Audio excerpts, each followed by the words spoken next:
If you want to leave North Korea, you cannot go south.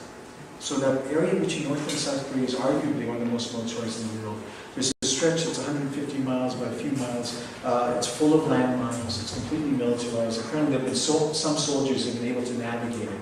But really, it's an uninhabited, very dangerous region. There's actually an ecosystem that's evolving there because there are very few people actually going through there. There's a rumor of a bear that roams through it. That's not the way out. If you want to leave, you go north and you cross into China. There's a river called the Two-Men River on one side.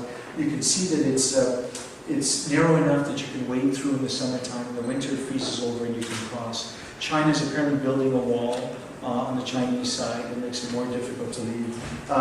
If you're caught going over, the orders are shoot to kill.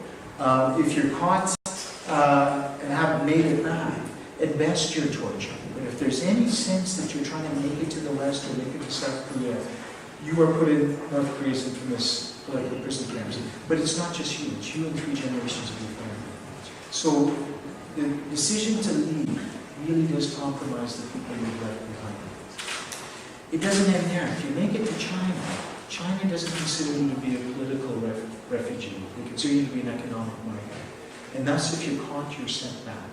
So many of the people we saw coming through Toronto here a few years ago had spent years in China with no health care. We'd seen women deliver babies, we'd seen kids who were 3 or 4 years old who'd never been immunized. It really is a bit of a vacuum in terms of health care and access to resources. And interestingly, when we started looking at our data, we just, I think it was today that we found out that we had a couple of residents who were compiling our data and that we're going to have that article published in the near future. We saw very high rates of sexually transmitted infections, abnormal fat tests in this population. And we're not really sure why, but we did hear stories of women often being sold off as brides when they entered China.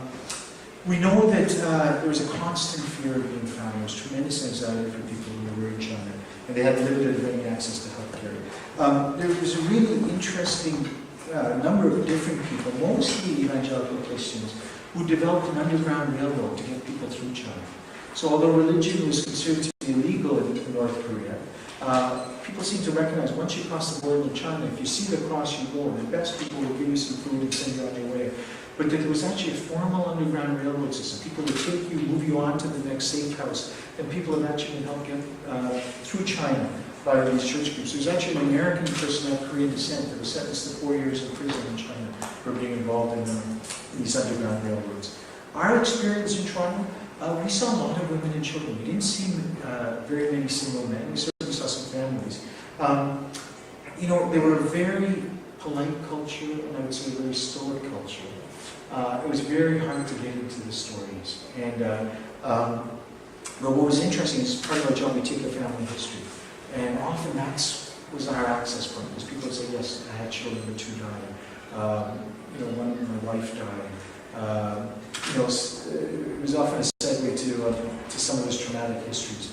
We saw a lot of young pregnant women, which isn't unusual in our practice, because we do see a lot of people between 18 and 15 with childbearing ages. And I would say much remains unsaid. I started to read some of the lay literature on North Koreans. There was a bit of an entry point. And I remember one woman, again, very unassuming, right? And I said to her, I'm reading the story, and it sounds like it's a difficult journey, and crossing the river in China. And she listened to me very patiently. She said, I haven't read the book, but I've lived the experience. I said, I'll shut up now. And she told me a little bit of her story. She said she was actually caught and put into the prison camps. I said, how did you ever escape? Very polite, she said, well, when they moved us around in the camps, usually they put us in chains when we were on the trains. But one time we used rope dropping. So what I did was I cut a bottle, I cut through the rope, and I jumped off the moving train. I thought, oh, great, heroic. You couldn't put it to film, right? No one would believe it. That was just the beginning of the journey, because you actually have to make it out and eventually make it through China. I mean, some absolutely incredible stories. This was, the Toronto Star published a couple of interesting articles on the North Korean Revolution. This is one by Catherine Porter, and I'll read it to you. Young Kang Kim's first child died of starvation in North Korea. She was a little girl named Soon. She was 2 years old. After the death of longtime dictator Kim Il-sung, they stopped rations. There was nothing to eat. Most days we didn't eat anything, Kim 41 said to the translator. After that tragedy in 1995, she launched an illegal brewery so her next baby might survive. She made moonshine out of acorns and bartered it for fish and seafood from fishermen. but that didn't provide enough nutrients for her breeding time. Her second child lived for only 1 day. He was a little boy, no name. He died, she says, of in utero malnutrition. My older brother had a 7-year-old daughter and a 3-year-old son. Both died from starvation, she said. The little boy had been able to walk and talk, but then he stopped being able to walk and talk. I mean, just horrific stories. Just as a bit of a background, some of you must have worked, I know you work with the North Korean migration. I don't know if there's a Korean interpreters here. This migration stopped very abruptly in the middle of 2013. And we saw a little trickle after, but I think it was really in 2012 and 2013 we saw the large migration. Any idea why it stopped? You guys know this story? It's a really interesting one. So the acceptance rate for North Korean refugees was 90%. Right? They're from North Korea, right? That wouldn't be saying no. But here's the story: that we were told that over 99%, actually came through South Korea. So they're North Korean. They went out through China. They ended up in South Korea. South Korea actually has a formal program to integrate North Korean refugees. So they orient them for a few weeks. They give them some funding, much like Canada does with their government assisted refugees, and then they set them loose. And so why Canada? Why did they end up here? Well, we hear numerous stories. I know Lucia worked with a lot of them, so if you got some there, let me know. But, we were told that many of them would burn through their money and go into debt. We were told that many of them weren't treated well. And they came from a place where there wasn't a money economy. There were no lights at night. There were rations. And they got to South Korea with 7-lane highways and billboards. And it became very difficult for them to integrate them. And the third thing we heard was that there have been well-documented cases of North Korean agents working in South Korea. So there's been stories of often very famous North Korean refugees being picked up off the streets of South Korea and being taken back. And we had one patient who started hearing about the acceptance rate declining. And she had been in South Korea, she'd done an interview which she was told would be confidential. It was a television interview. And soon after, she started getting threatening phone calls. And when her brother-in-law was killed in North Korea, she felt it was time to leave and come to Canada.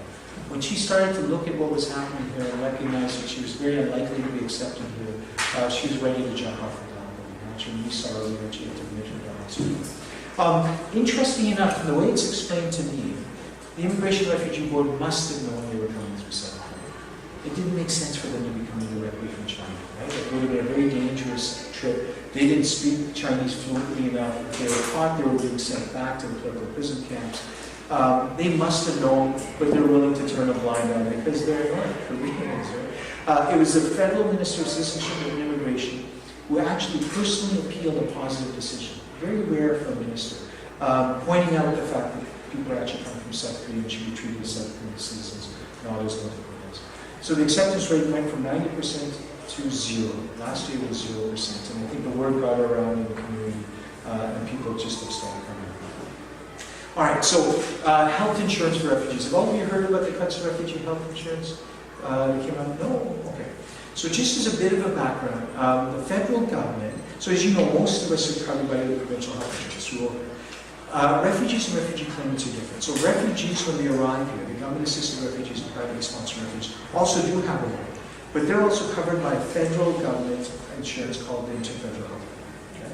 And refugee claimants are covered only by the Interfederal Program, so IFH we call it. And IFH is a program that's been in place since 1957. Right? It's been around for a long time. And it pretty much gives you the same insurance coverage that a low-income Canadian person would have. So it gives you access to see a doctor and get laboratory tests and x-rays and things, just like OHIP would. And then it gives you access to things like medications, emergency dental care, vision care, just like people get on social assistance, right? Nothing more, nothing less. Same thing with COVID care across the country. In 2012, in April, the government made an announcement that they were modifying refugee health insurance. They rolled out a program a few weeks later, and it is so complicated. I've done about 20 presentations for this for my colleague. I hate doing the talk, because I look out and try to explain this type of refugee, and they're covered for this, but not. And you just see these blank stares, right? It's incomprehensible. But if I could tell you, in the worst case scenario, there were some refugee claimants that came from certain countries that essentially had no health coverage, even for things like pregnancy, even if they had a heart attack, even if their children were hit by a car. Right? And refugee health insurance changed. So there's some people who have it now, but they wouldn't have it 6 months from now. And that was a particular issue for people who are being followed for a specialist. So for example, if you're pregnant, I might be able to see you now when you're insured, but I know that we're going to be seeing each other for 8 or 9 months where you come in pregnancy. And many obstetricians started to recognize that, sure, you'll be insured now, but you might not be insured 6 or 7 months from now. And many people would stop accepting it until federal help. We actually had a woman in the early days that was sent to our clinic. She was 37 weeks pregnant. She was followed by an obstetrician in the community. And for some reason, an obstetrician checked at 37 weeks. She should have had health insurance and said, listen, you're not covered. Next week when you come back, come with $3,000 and don't bother coming. Now, she was a very resourceful woman. She spoke English as a second language, but she spoke it well. She went to the local community health center. They couldn't take her. She went to the midwives that were nearby. They couldn't take her. She knocked on some family doctor's office. No one's going to pick up someone at 37 weeks. It's fairly, I should say million, it's fairly frowned on. She went to the hospital and pleaded with them and said, please. And they said, you know, you have to give us money up front. And desperate, her lawyer just sent her to see us. And our nurse practitioner spent 2.5 hours verifying her story, trying to figure out what was going on. And at that point, we had some contacts in immigration. They would actually talk to us about it. They don't so much now, but they responded back and they inadvertently given her the wrong health insurance. So she should have been covered. Not all women who were pregnant were, but she should have been covered. They apologized for the inconvenience that caused, and they fixed her health insurance. What was interesting is that this woman was incredibly capable. She was articulate, and she spoke English. Right? For many of the people that I'm sure you work with, who aren't as well connected or aren't as capable, she would have quietly gone home until she went into labor. Right? The problem with that is not only does it create so much anxiety for the woman, not only is it inhumane, I would say, but it's also expensive. And it's expensive because if that woman had become hypertensive or become diabetic, she would not have been treated. And bad things happen when people aren't treated. Really poor public policy. What was interesting is that the response from the healthcare community, I would say, was unprecedented. There's people older than me that say they haven't seen healthcare workers step up on any issue in terms of advocacy, even Medicare itself, like they did for refugee health insurance. So I'll tell you my own personal story. I sent out an email the day the cuts were announced to some of my colleagues here in Toronto, and it was circulated. And the next morning, I was actually at Christie's shelter, and I got a call from Dr. Philip Berger. I don't know if anyone knows Dr. Philip Berger. So Philip Berger is a bit older than me, and many of us in Toronto know of him because he was one of the first doctors working with HIV patients in the 80s. And he was a very strong advocate for that community and for many other communities along the way. I certainly met him a few times, but didn't know him well. And he called me the next day, and he said, you know, it's horrible. I said, yeah, it's horrible. He said, well, I've got a plan. I said, okay, great. What's the plan? He said, well, it worked in the 1970s. I said, okay, great. That was before the internet. But, and he said, here's what we're going to do. We're going to go occupy a federal government building. And I thought, who is this? Who's calling? You're going to be joking. But the more I thought about it, I realized the government made this announcement. Certainly refugees were not in a position to voice their concern about it. I mean, the policy was incomprehensible in many ways. I don't know if they would have even understood it. But as physicians, I think it was our obligation to speak out for a community that really didn't have a voice. So we decided we'd try to get 12 doctors to go into the office of Joe Oliver, who was the highest ranking government minister at that time. And we set up a date. It was all very secretive. We actually didn't tell people where they were going until an hour before, because we didn't want the news to break. They waited 3 months and 26 days, and they said, listen, can we get some more time? And the court on a Halloween night, I think, said, no, absolutely not. You can't come to the court, 3.5 months later and now say you don't have enough time. You have until Tuesday, right? It was a Friday night. So on Tuesday, we're all waiting, thinking, okay, they go back to the previous program, they rescind all these cuts, and we are back to where we were in 2012. But that's not what they did. What they did was they rolled out a completely new program. And although it was a partial victory, there's good coverage now for kids, there's better coverage for pregnant women, there's still a lot of people out there who don't have the same coverage they had in 2012. So, the government is appealing the cuts. We're supposed to go back to the courts sometime before December. But something happened a month ago, right? sunny days, did you hear it? So in Trudeau's victory speech, he quoted the next Prime Minister talking about sunny days. And I don't know about you, but for me, the day after the election was a bit disorienting. After 9 years, or after these 4 or 5 years of fighting this government head on and getting nothing but scathing criticism back, it felt like we were in a different country that Tuesday, October 20th. And already the government has said, certainly even before the election, they said that if they win, they will not appeal that court decision. The new Minister of Citizenship and Immigration Canada, it was announced yesterday, John McCallum, has said that he will go back to the health insurance as it was pre-2012. And probably the most interesting thing, for those who speak Arabic and other Syrian languages, is the government has said they're going to bring 25,000 Syrian refugees, all government assisted, and somehow they think they're going to do it before the year is over. Right? I don't know if that's possible, but certainly they seem to be pushing full force for this. It's a complete about-face. For years we've been hearing about refugees and refugee claims in the context of being called bogus, in the context of being portrayed as people who are here cheating the system, people who are here to take away health care benefits and social assistance benefits. And it feels to me like an about-face. All of a sudden we're talking about Canada's commitment to preventing persecution, we're talking about our responsibilities on the world stage. For many of us, it's been quite refreshing. But there are politicians, so we will wait and see how things pan out. I want to talk to you finally about a little project that we put together for Women's College Hospital. Like all of you, as we're watching the election campaign, somehow the refugee issue became one of the main themes of the campaign. The federal Conservative government had committed themselves to taking 10,000 Syrian refugees over the next 3 years. And after the photo, and after some of the public response to their response, they then said they would take 10,000 more next year. Right? That's doable. We can do that. I mean, 10,000 across the country, we don't want to come to Ontario or we come to Toronto, but that's probably not, and this wasn't going to be on top of their regular quotas. So when we're taking 3,000 or 10,000 here, it means we're taking less Afghans, less Eritreans, less Sudanese, less Iraqis. But what was interesting, what did catch our eye, is the NDP talked about taking 10,000 before the year's up. And as you all know, the Liberals talked about 25,000. 25,000 is a lot of people. We haven't seen that type of refugee migration since the Vietnamese migration we talked about. And that Vietnamese migration was 60,000 over 18 months. And this is like nothing we've seen in Canada in a long, long, long time. So what we decided to do is to get ready. And this was even before the election. And we realized in our small clinic where there's 1.2 doctors and 2 nurse practitioners, there's no way we can deal with this. And so we quickly reached out to our partners in the community. We went to St. Michael's Hospital Family Practice, we went to Access Alliance, we went to Queen West Community Health Center. And we decided to put a project together using all 4 organizations.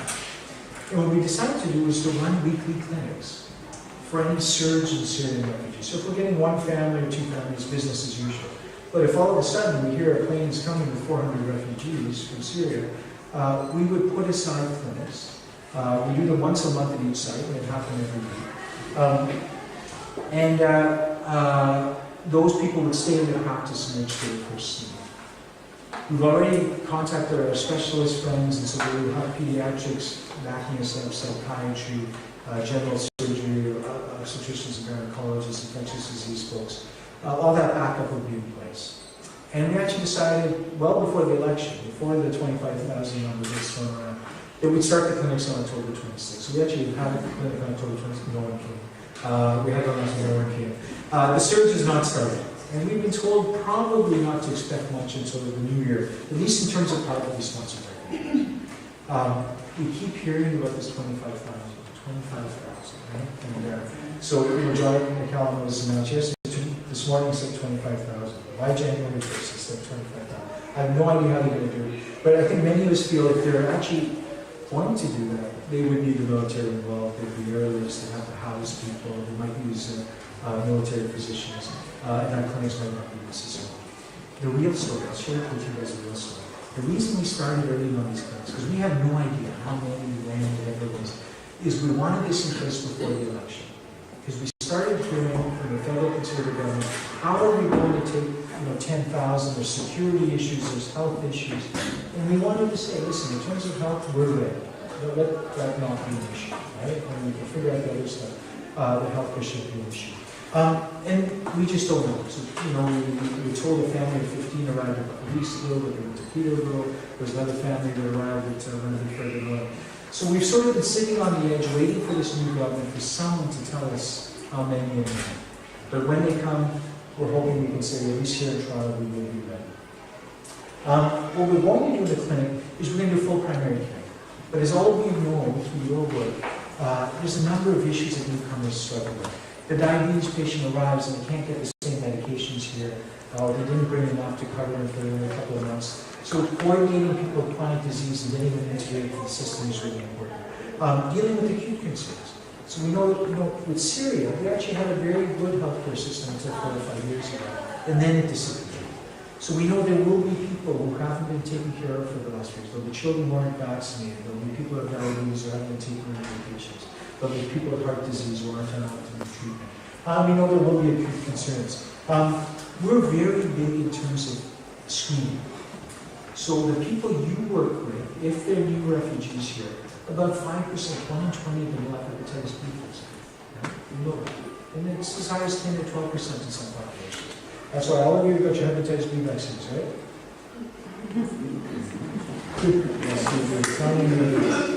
Go get your hepatitis B vaccines.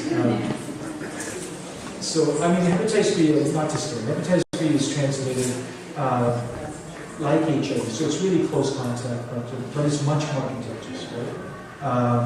There's no one in the world who shouldn't have healthy practice. Anyway, this is my public health message on straight from the point. I'm going to leave you with a couple of quotes. This one is from Antonio Gutierrez, a young High Commissioner for Refugees. He says, whilst every refugee story is different and their anguish personal, we all share a common thread of uncommon courage. The courage not only to survive, but to persevere and rebuild their shining lives. I always tell people, I've got the best job in the city. That's no one's out to me here. There isn't a day that goes by where I don't hear a story that just astounds me. People who have been confronted with obstacles unimaginable, they couldn't put it like that. Doctor, I just cut the rope and jumped off the train. And yet when we arrive here, we arrive genuinely with such a tremendous sense of optimism and a desire to contribute and to be productive in society. It's a tremendously amazing group to work with, and I feel quite privileged. Eli Wiesel is a Nobel laureate, is won the Nobel Prize for Literature, but also is a survivor of the concentration camps in Nazi Germany. And a very simple quote, today's yesterday, nations judge what its attitude towards refugees. Hopefully we will be judged much lighter with this new government. Thank you.